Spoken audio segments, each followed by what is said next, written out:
In many ways, this this equation looks kind of nice because I see that I only have one trig function, sine, and I only have one angle, x. So I don't need to use any identities. This is just a quadratic in sine, and it's already set equal to 0 for me. So usually what I try to do is factor that. So I'm hoping that's the result of FOILing. And if it was going to work, I'd have to have a 2 sine x and a sine x, so that my first terms would multiply to give me 2 sine squared x. But then I run into some difficulty, because if the last terms are going to multiply to give me -1, I'm going to have a +1 and a -1, and neither place that I can put those is going to make the outsides and insides combine to give me 4 sine x. So this left-hand side does not factor over the integers. Okay. So I've got a quadratic equation that doesn't factor. So what do we do when we have a quadratic equation that doesn't factor? We generally use the quadratic formula. Okay. So remember, if ax squared plus bx plus c equals 0, x is the opposite of b plus or minus root b squared minus 4ac all over 2a. That is the quadratic formula. You should know that. It's very rare that you hear me say, if you don't have it memorized, memorize it. But if you don't have it memorized, memorize it. You're going to need that throughout the rest of your mathematical career. And there are a lot of things that I like to figure out rather than having them memorized. It is possible to derive that by completing the square here, but it's an awful lot of work. I think it's actually something that we use often enough, it's worth the time to memorize it. If you don't have it memorized, what I would suggest is every time you use it, write it down, and if there's nobody around that you're bothering, say it out loud. That'll help you to get it ingrained in your mind. And in fact, once or twice a day until you have it memorized, just write it down and recite it a couple of times. Okay, so I'm going to do that here. Okay. Now, of course, instead of having x's and x squareds, I've got sines and sine squared. So I'm going to be using the quadratic formula to tell me what sine of x is, not what x is. So there's going to be some extra work in this. Okay. But I can see that my a, that's the coefficient in front of the squared term, that's 2. B is the coefficient in front of the linear term, that's 4. And c is the constant, it's -1. Don't forget that the sign is considered part of the number. I find it helpful to just write these out, write down the formula so that I'm not trying to multitask and remember the formula while I'm figuring out what the numbers are and plugging them in. Okay. And then I can say this means that sine x. Do be careful, again, we're solving for sine x, not for x. Okay. At this point. Okay. So that would be the opposite of b is -4 plus or minus the square root of b squared is going to be 4 squared, that's 16, minus 4 times 2 times -1, all divided by 2a is going to be 4. So let's see, that's -4 plus or minus the square root of, this becomes 16 plus 8, so that's 24 all over 4. And I can simplify that. That's -4 plus or minus 24 here. That's 4 times 6. And the square root of 4 is just 2. So -4 plus or minus 2 root 6 all over 4. Now, I can simplify this a little bit further because it's a fraction, so I can reduce. Can't cancel the 4 with just that -4. Can't cancel the 4 with just that 2. But I could factor out a 2 from the top.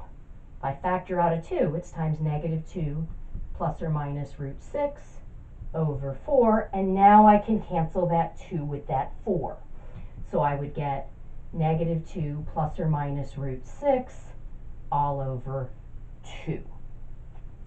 The other thing you could do, if you preferred, would be to just distribute that division.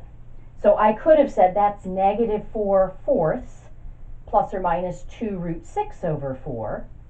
And then that fraction reduces to -1 plus or minus root 6 over 2.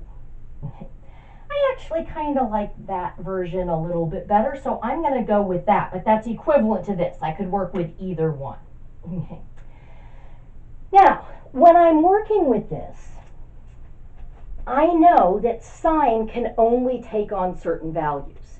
Remember, we've seen every once in a while when you factor and you set a factor equal to 0, you get something like sine x equals 2, and you say, no, it doesn't. It can't. Well, I've got to check now to see, are these legitimate values for sine or not? If they are, I'll want to keep going and find my solutions. But if these are outside of the range, I'm going to reject them. Now that's why I like this version best, because -1, I know that's the smallest value that sine can take on. So if I subtracted root 6 over 2 from it, I don't need to know how big root 6 over 2 is. -1 minus something positive is going to be smaller than -1. So I can say -1 minus root 6 over 2, I am rejecting, that is too small. Now what about -1 plus root 6 over 2? Now obviously when you're doing the homework, you do have access to a calculator. So you could just plug that into a calculator and see, is that, it's definitely going to be bigger than -1, is it less than or equal to 1? If so, it's a legitimate value. But how would you check on a quiz or an exam where you don't have access to a calculator? Here's what I would do.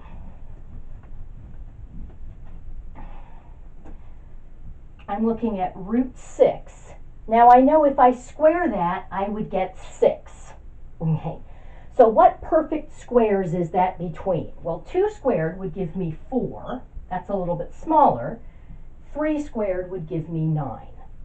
Okay. So since root 6 squared is between 2 squared and 3 squared, root 6 is between 2 and 3.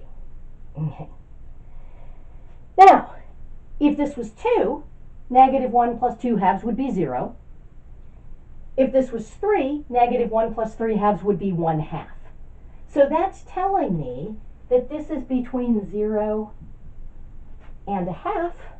Okay, that's in the appropriate interval.